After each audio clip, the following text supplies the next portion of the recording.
people in Hamilton County are pushing for life sentence reform. This to allow people convicted of first-degree murder to become eligible for parole in less than half the amount of time they are now. Jamia Reed explains why some are passionate about the cause and others strongly oppose it.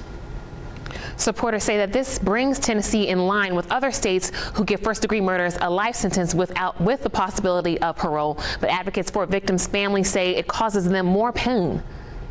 We are not animals. Nobody was created to be caged. People rallied in front of the Chattanooga City Courts clerk building to speak out in support of the life sentence reform by the Tennessee legislature. I came to give you an upfront and personal of the people that's behind us, that's dependent on us to fight for them. Joe Jiggins was raised on City Co Avenue in East Chattanooga. This is where he grew up and got involved with selling drugs. He spent time in 8 different facilities and says a life sentence offers no hope for those behind bars. So I'm here just pushing for the men that's left behind and those men that are fighting those cases and are waiting to come home and hoping for a law like this to get passed so that they can actually get another shot at life again. The bill, backed by state lawmaker Dan Howell, will reduce the amount of time a judge could give someone convicted of first-degree murder if they are eligible for parole. Personally, like I said, I made a lot of bad choices in life, and because of the tough situations I was placed in, it's made me change and want better for myself. And I've seen that in the guys that are locked up and that I left inside prison. Right now, Tennessee's life sentence law requires 51 years behind bars before eligibility for parole. Supporters want to cut that in half to 25 years. And when it comes down to it, we are the finishing product of us is great men like myself. The finishing product is helping the community. But how does a man get the opportunity to be part of the finishing product if we send him away for life and never give him an opportunity to even raise his children?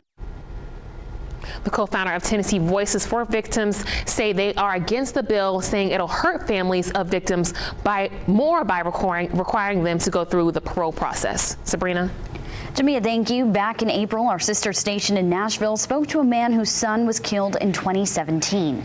He says he and his family turned down a plea deal for 25 years. Instead, they pushed for a painful trial, looking for a full life sentence, which the jury ultimately settled on. This will be no different than for us agreeing to a plea bargain. This will be no different than us saying we're going to give up. One of the bill's sponsors, Representative London Lamar, says this is not about people letting off people from the heinous crimes they commit. As many teachers are leaving the field and they are also being taken out by COVID, the state of Tennessee is looking for ways to find future educators, train them, and also to retain them. It's exhausting, socially, emotionally, physically. A state crisis. Tennessee educators are in high demand, but short supply. There are a lot of schools that are probably averaging at about 20 staff members that are out per day. Sarah Lane is the principal at Bestie Shepherd Elementary, where she says programs like Tennessee's Grow Your Own Education Plan are critical. They can pursue their degree and have it paid for and get that real hands-on experience that they're probably already getting by being in schools. One of the first teacher apprenticeship programs in the country, Tennessee is the first state to permanently adopt Grow Your Own. 600 teachers, that's a great start. It probably can generate about 1,000 teachers a year down the road. That's a good number. With guaranteed teaching positions after graduation, Grow Your Own is a sustainable system to retain future educators. You have a high turnover rate in teachers. This program is going to be a really good way to implement and save the district dollars down the road. The Professional Educators of Tennessee says the state spends over $15,000 in recruiting costs per teacher, money that could be saved with teaching apprenticeships. They're going to agree to teach for a number of years in the system, so that'll save some money on recruitment. It's really a win for the state. No student loans. Excited about her free education, school monitor Keisha Freeman recently applied for the Grow Your Own program, which will pay her to achieve her dream of working with children. It's just a good avenue to become certified and do it, continue to do what I love.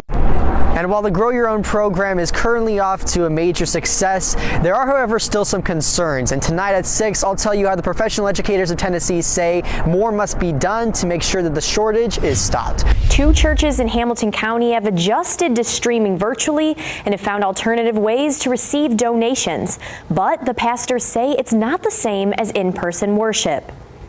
It is a roller coaster. It's like every 3 months it's a roller coaster. Pastor Chris Paponis says attendance at Fellowship Baptist Church has been up and down throughout the pandemic. We're back down to the 40s. A congregation of typically 100 people. We were coming back up, and now Omicron has got us back down again. He says people often stream the service online, but it's not the same as gathering in person. Nobody wants to speak to the pews, right? We want to speak to people.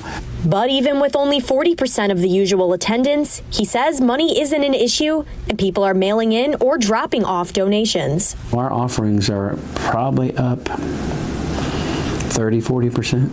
Pastor Edward Thrasher says it's the same situation over at Stony Point Baptist Church. We're around 20-30%. Attendance has not been where we would like it to be, but we do understand people concerned about the barriers that's going around. But he says donations have been good for them too, and people can even donate online or by Venmo. No doubt.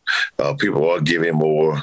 And although his church also streams on YouTube and Facebook, he says he looks forward to a full in-person congregation. It's power when we are in numbers together. We're all suffering attendance, but not financially.